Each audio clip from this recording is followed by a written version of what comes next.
Cordial saludo, soy Yamile Páez Pulido, ingeniera de alimentos de profesión y profesional de ONG Grupo Planeta Verde. En el marco del proyecto Implementación y validación de modelos alternativos de producción ganadera en el departamento del Caquetá, vamos a hablar de la manipulación de alimentos, aquella práctica que realiza cualquier persona que interviene en cualquiera de las etapas del eslabón de la cadena agroalimentaria. Es así que es un manipulador de alimentos, el productor, el que transporta, el que comercializa, el que almacena, distribuye, prepara, incluso es un manipulador de alimentos aquella persona que consume ese alimento en su casa. Como manipuladores jugamos un papel muy importante, es así que nuestra primera clave está asociada a la responsabilidad que tiene el manipulador de alimento. Ese manipulador de alimento debe tener en cuenta que debe tener unas acciones de higiene antes de manipular esos alimentos, y una de ellas parte de la higiene personal, la cual interviene el baño diario, la indumentaria, las uñas cortas, limpias, sin esmaltes para las mujeres, el cabello limpio, recogido con una cofia o cachucha de acuerdo, digamos, a la actividad que se realice. Y otra acción muy importante es el lavado periódico de manos, constante, continuo, el cual se debe realizar con agua potable y con jabón. El lavado de manos se debe ejecutar o realizar cada vez que cambie de actividad o de operación, cuando voy al baño, cuando me rasco el cabello, cuando toco cualquier otra superficie que me pueda generar una contaminación del alimento. Clave número 2.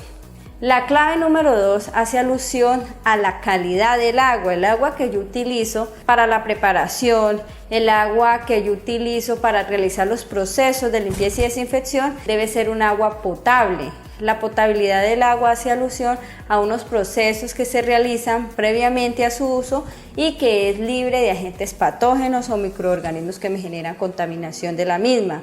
Esa agua, si estoy en el área rural y no cuento con una planta de tratamiento de agua potable, pues ¿qué se puede hacer? Puedo filtrarla, puedo sedimentarla o puedo hervirla. Esos tres procesos me ayudan a mí a reducir, digamos, un índice o el riesgo de esa agua para que vaya a utilizar en alguna de las actividades antes mencionadas. Clave número 3, calidad de las materias primas. Si yo soy un productor, ¿cierto? Y estoy comercializando mi producto, pues debo velar que lo que voy a comercializar sea de calidad, porque probablemente esa leche, probablemente esas verduras, esas hortalizas que estoy produciendo van a ser empleadas como materias primas para la producción o transformación de unos alimentos. Esa materia prima por eso debe ser de calidad. Sí, y esa calidad, ¿quién la garantiza? Pues los productores en el campo, empleando agua potable y utilizando un buen manejo o unas buenas prácticas agrícolas en el campo. Pero esa calidad de las materias primas también, ¿dónde las podemos definir? Cuando yo voy a hacer la compra de un producto que voy a emplear para preparar otro tipo de alimento. Por ejemplo, cuando voy a comprar la leche para producir queso, esa leche yo como comprador, como fabricante, pues reviso que cumpla unas condiciones mínimas. Esa calidad de la materia prima hace parte parte muy importante del proceso productivo y de un proceso de transformación. Clave número 4, condiciones de fabricación. Es importante conocer que cuando yo estoy interesado en adquirir o en trabajar en un proceso productivo o de transformación, pues debo cumplir con unas claves mínimas o unas pautas mínimas sanitarias para reducir riesgos en ese producto que va a salir a ser comercializado. Y una de ellas hace alusión a la infraestructura, que cuando hablamos de infraestructura estamos hablando de techos, pisos, paredes, puertas, ventanas, ¿sí? Pero también hablamos de unas superficies que quiere decir, o pueden ser mesas, utensilios o demás elementos que yo requiera para hacer un proceso productivo.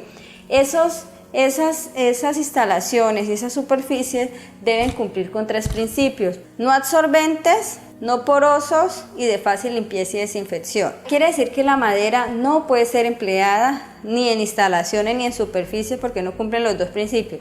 Es absorbente y es porosa, y sumado a eso dificulta los procesos de limpieza y desinfección. Clave número 5. Condiciones de almacenamiento. Los alimentos requieren unas condiciones específicas de acuerdo al tipo de alimento. Es así que si tengo carnes, lácteos o sus derivados, pues este tipo de alimentos, como son de alto riesgo en salud pública, requieren refrigeración o congelación según el proceso que desee hacer. Los alimentos se deben almacenar, por ejemplo, en una vivienda en recipientes con tapas, con el fin de evitar la contaminación cruzada de los mismos. Cuando voy a descongelar un alimento, pues no debo sacarlo a la intemperie, sino que lo debo bajar de congelación a refrigeración, con el fin de que no aumente el crecimiento de los microorganismos presentes en el mismo. Jamás se debe descongelar cárnicos o productos cárnicos, o incluso la misma carne, directo al chorro del agua. ¿Por qué? Porque primero voy a perder propiedades de la carne, del alimento, y sumado a eso, pues voy a aumentar el crecimiento microbiano. Es importante tener en cuenta que implementar estas 5 claves pues va a reducir el riesgo de enfermarme por manipulación inadecuada de los alimentos. Muchísimas gracias, esperemos que haya sido útil esta información para ustedes. Recuerden que la salud está en las manos de cada uno de nosotros y que los manipuladores juegan un papel importante, como decía al inicio de esta intervención.